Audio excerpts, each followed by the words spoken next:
البدع والأهواء، أهل البدع العقائدية وأهل البدع السياسية. نقول بيننا وبينكم السلف، بيننا وبينكم الكتب، كان فيقول البدع بيننا وبينكم. Bismillahirrahmanirrahim. Qala al-Imam an-Nawawi rahimahullahu taala al-hadits tis'un ba'da sittimi'ah 690. Wa an Aisyah radhiyallahu anha Ummu Abdillah al-Qurasyiyah Siddiqah bintu Siddiq. Qalat, beliau bercerita, qadima Rasulullah sallallahu alaihi wasallam min safar. Rasulullah SAW pernah tiba dari suatu perjalanan yang jauh. Waqad satartu sahwatan li biqiramin fihi tamasil.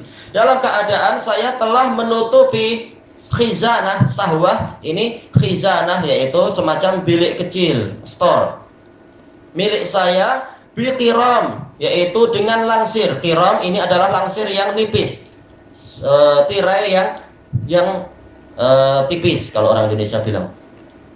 Fihi tamasil, di dalam langsir tadi ada gambar-gambar, patung-patung dan sebagainya itu.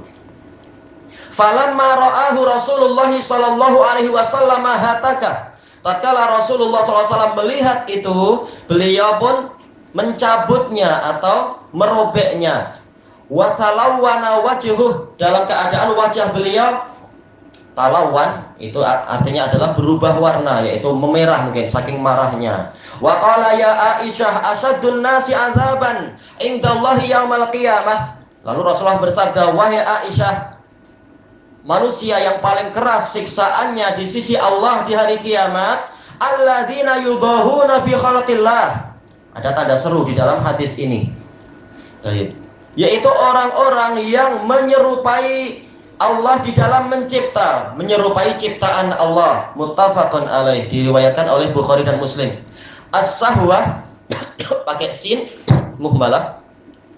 As-suffah, suffah itu adalah kepanjangan, yaitu perpanjangan dari suatu bangunan. Kalau yang di masjid, suffah itu adalah beranda, yaitu bagian luarnya sedikit tapi masih ada bumbungnya. Beranda kah istilahnya? Semacam beranda. Tayyib. Baina yadail bait, yang ada di depan rumah, ya, semacam store. Makanya para ulama yang lain, ana baca dalam syarahnya, mereka mengatakan khizanah, yaitu sejenis store untuk meletakkan berbagai adawatul bait, perlengkapan rumah. Wal qiram bi kasril qaf sitrun raqiq, yaitu langsir yang nipis, tirai yang nipis, tidak tebal-tebal. Hatakah, yaitu afsada suratal latifih, merusak merusak gambar yang ada di dalamnya. Tayyib. Di sini Aisyah bercerita, padahal di ceritanya itu menunjukkan apa? Menceritakan kesalahan dia sampai Rasulullah marah. Tapi ini adalah jujurnya Aisyah radhiyallahu anha. Beliau jujur mengatakan memang saya pernah melakukan kesalahan, diceritakan untuk sebagai pelajaran bagi para tabi'in dan seterusnya. Sebagaimana ketika Aisyah dimarahi Rasulullah terkait dengan kecemburuannya pada Khadijah. Aisyah mengatakan, wahai Rasulullah, kenapa Anda selalu menyebut-nyebut dia, padahal dia sudah mati sebelum saya lihat dia. Dan dia juga wanita yang pipinya sudah kempot, giginya sudah hilang. Tak tahu, tapi boleh memperkirakan macam itu.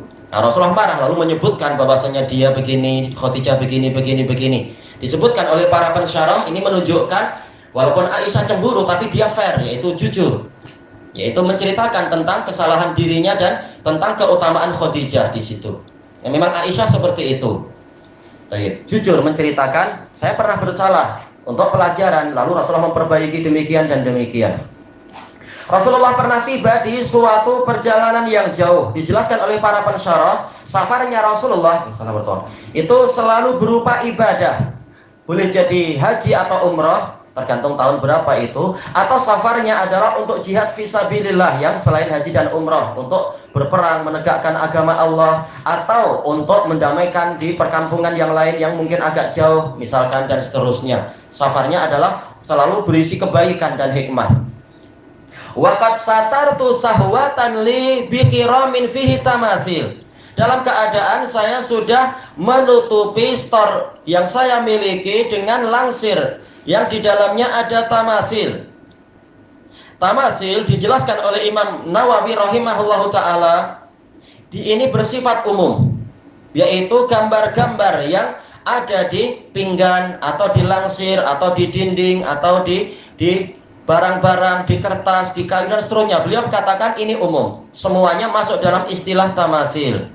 Dan juga sama saja apakah dia itu yaitu laha zil atau tidak punya zil, punya bayang-bayang atau tak punya bayang-bayang, yaitu 2 dimensi atau 3 dimensi atau berapa, semuanya masuk di sini. Dan di dalam hadis ini ada bantahan terhadap sebagian ulama yang mengatakan bahwasanya yang haram adalah yang berbentuk betul-betul patung, ada jasad, mujassad, boleh berdiri sendiri atau apa, ada bayang-bayang. Kenapa? Karena para ulama yang lain mengatakan, yaitu Imam Nawawi mengatakan jelas-jelas di sini dia ada di dalam langsir. Yang menempel di langsir, di kain itu jelas secara umum tak punya bayang-bayang. Ini menunjukkan 2 dimensi pun haram. Karena yang terpandang bukan masalah berapa dimensi, tapi yang terpandang adalah ilahnya di situ. Baik. Dan dalam falamma ra'ahu Rasulullah SAW, tatkala Rasulullah SAW melihat itu hatakah. Di dalam riwayat yang lain, Aisyah mengatakan Rasulullah tak mau masuk rumah, padahal beliau pulang dari safar. Ini menunjukkan hak Allah lebih diutamakan daripada hak pribadi. Apa hak pribadi? Letih, mau rehat, mau minum apa dulu, mungkin di rumah ada es lemon tea ke apa, tak ada. Ini Allah sedang haknya dilanggar, maka Rasulullah marah. Walaupun yang melanggar adalah istri yang paling dicintai, tapi Allah lebih dicintai, maka Rasulullah marah di situ. Tak kemudian takut pada para wanita atau apa. Baik. Lalu apa? Rasulullah tanya dalam riwayat yang lain, mahadhihi ya Aisyah, apa ini wahai Aisyah? Ini soal ingkari. Maka Aisyah mengatakan itu adalah langsir yang saya gunakan untuk menghiasi untuk Anda wahai Rasulullah. Jadi Aisyah niatnya baik untuk menghias rumah agar suaminya betah di rumah, mungkin kalau zaman sekarang istilahnya. Tapi ternyata tatkala itu adalah haram, Rasulullah tak mau masuk rumah walaupun nampak cantik dan indah. Wa talawwana wajhuhu, yang hatakah dijelaskan oleh Imam Nawawi di sini, yaitu merusak gambarnya itu. Dijelaskan oleh Fadilatul Syaikhina Muhammad Ali Adam Al-Ethiopi di dalam syarah Sunan Nasa'i beliau, maknanya adalah mencabutnya dan merobeknya. Dan ini menunjukkan boleh, yaitu al-uqubah al-maliyah, memberikan hukuman yang sifatnya hartawi. Tak boleh kemudian dikatakan oh ini menyia-nyiakan harta, tak ada. Ini adalah hukuman agar orang sedar yang seperti itu. Sekarang tak sedar-sedar juga. Padahal hukumannya sudah sekeras itu dari Rasulullah. Walaupun Rasulullah keadaannya harta, boleh dikatakan apa? Kita masih lebih kaya dari beliau, jauh. Tapi beliau rela melakukan itu karena ini hukum Allah sekarang yang berlaku. Beliau merusak gambar itu. Wa talawwana wajhuhu, dan wajah beliau memerah. Ini menunjukkan bahwasanya wajah seperti kata para fuqaha itu menggambarkan isi hati. Berarti Rasulullah memang jiwanya sedang marah sampai nampak di wajah beliau. Tidak seperti para pelakon mungkin marah tapi masih senyum yang entah bagaimana, atau sebaliknya. Intinya sekedar menipu saja. Tak, ini Rasulullah jujur. Beliau marah dan wajahnya pun nampak memang sedang marah. Dan inilah yang diinginkan oleh Imam Nawawi di dalam bab ini, yaitu marah tatkala hukum Allah dilanggar. Walaupun yang melanggar adalah orang yang paling dicintai sendiri. Tapi hukum Allah lebih layak diutamakan. Allah lebih layak untuk dicintai. Surga dan neraka bukan di tangan istri, di tangan Allah Ta'ala. Di dalam surga banyak bidadari surga. Kalau istri durhaka, banyak bidadari yang siap menanti suami itu. Tak perlu takut kita dengan istri. Ini hak Allah sekarang. Baik. Waqal, lalu Rasulullah SAW memberikan penjelasan. Ini menunjukkan hukum, yaitu al-ahkamu syariah mu'allalah, kata para fuqaha. Hukum syariat itu ada alasannya. Bukan sesuka hati membuat peraturan seenak perutnya, bukan. Ada sebabnya. Ya Aisyah, asyadun nasi azaban indallahi yaumal qiyamah. Wahai Aisyah, orang yang paling keras siksaannya di sisi Allah pada hari kiamat, alladzina yudhahuna fi khalqillah, adalah orang yang menyerupai ciptaan Allah. Dijelaskan oleh Fadilatul Syekh Shalih Al-Fauzan hafizahullah. Jadi ilahnya di sini adalah mudahatun li khalqillah, menyerupai ciptaan Allah. Maksudnya bagaimana? Yaitu menciptakan sesuatu yang ini adalah khususiyah Allah, menciptakan makhluk yang punya nyawa. Ini khususiyah Allah, yang lain tak mampu. Makanya di dalam Al-Quran Allah Ta'ala di antara perbandingan antara sesembahan yang benar dan sesembahan yang salah adalah sesembahan yang salah tak mampu mencipta makhluk hidup. Sementara Allah mampu, maka Allah yang layak disembah. Maka ini bagian dari khususiyah rububiyah Allah Ta'ala. Makanya orang yang mencoba untuk meniru menciptakan makhluk bernyawa walaupun tak mampu meniupkan nyawa, maka dia dihukumi menyerupai Allah. Dan Allah Ta'ala marah yang seperti itu. Sebagaimana dinukilkan pembahasan ini oleh Imam Ibnul Qayyim di dalam kitab beliau Al-Fawaid, menukilkan firman Allah Ta'ala dalam hadis qudsi, Al-izzu izari wa warida'u kibriyai faman naza'ani fihi ma syai'an adzabtuh. Sesungguhnya keperkasaan adalah adalah kain pelikatku dan kebesaran adalah selendangku. Barang siapa mencoba merebut dariku sedikit pun dari dua sifat itu, aku akan menyiksa dia. Jadi orang yang mencoba untuk menyaingi Allah dalam sifat-sifat khususiyah Allah, Allah akan menyiksa dia. Ternyata di antara sifat khususiyah Allah adalah mencipta makhluk hidup. Makanya siksaannya bahkan Allah jadikan apa? Paling keras. Nabi mengucapkan ini bukan calang-calang tentunya. Orang yang paling keras siksaannya. Tayyib. Lalu dijelaskan oleh Imam An-Nawawi di dalam Syarah Sahih Muslim dan juga Imam As-Sun'ani di dalam kitab beliau At-Tahbir, kalau dia mencoba mencipta makhluk bernyawa itu dengan niat untuk menyerupai Allah, memang dia kafir. Karena apa? Ini berarti berbuat syirik di dalam rububiyah.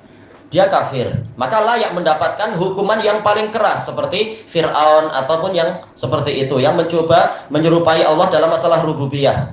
Tetapi apabila dia mencipta tadi bukan dengan niat untuk menyerupai Allah, maka dia fasik, pelaku dosa besar. Dia tidak kafir. Tetapi apa? Tetapi perbuatannya itu dosa besar. Makanya Rasulullah marah kepada Aisyah. Kalau sekedar makruh, Rasulullah tak sampai marah. Menunjukkan ini adalah kabirah minal kabair, kata Imam Nawawi. Ini dosa besar. Demikian pula ditetapkan oleh Syekhuna Muhammad Ali Adam Ethiopi dan lain-lain. Anak tak menukilkan dari ulama Yaman, karena ulama Yaman ma'ruf dalam masalah ini. Mereka mengatakan ini haram. Tapi lalu bagaimana dengan yang gambaran zaman sekarang, fotografi atau bahkan video, masuk dalam ini semua. Sebagaimana dijelaskan oleh Syekh Shalih Fauzan, Syekh Ibnu Utsaimin dan lain-lain. Walaupun Syekh Ibnu Utsaimin punya ijtihad, tapi yang terakhir adalah yaitu ilahnya jelas, kata beliau di sini, menyerupai Allah dalam mencipta. Berarti semakin mirip, semakin terkena hadis ini. Jelas gambaran masa lalu tak seberapa mirip. Yang sekarang itu yang betul-betul pikselnya yang semakin besar, itu betul-betul tinggal tambah nyawa saja sudah sama, sudah seakan-akan orang bilang demikian. Maka berarti dia betul-betul sangat berusaha menyerupai Allah dalam mencipta. Maka lebih layak terkena hadis ini, karena betul-betul sudah sangat mirip itu. Tayyib.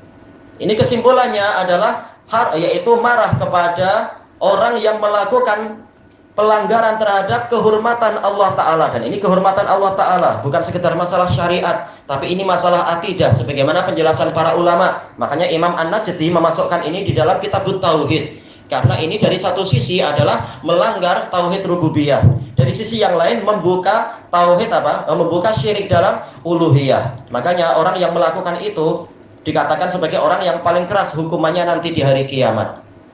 Tayyib ilahuna wallahu a'lam. Dan disebutkan oleh Imam disebutkan oleh Syekhuna Muhammad Ali Adam, yaitu wajibnya nahi mungkar dan dengan tangan. Buktinya di sini Rasulullah SAW merubah itu dengan tangan. Kemudian beliau menyebutkan hadis Abi Sa'idin Al-Khudri radhiyallahu an. Makanya kita bersyukur sebagian anak-anak kita terdidik untuk nahi mungkar. Setiap kali ada gambar kepala maka dia coret-coret, dia conteng-conteng itu. Insya Allah yang seperti ini akan mendatangkan rahmat Allah. Generasi-generasi yang paham syariat. Orang tua mungkin kalah dengan yang seperti itu, asal anaknya dididik dengan baik.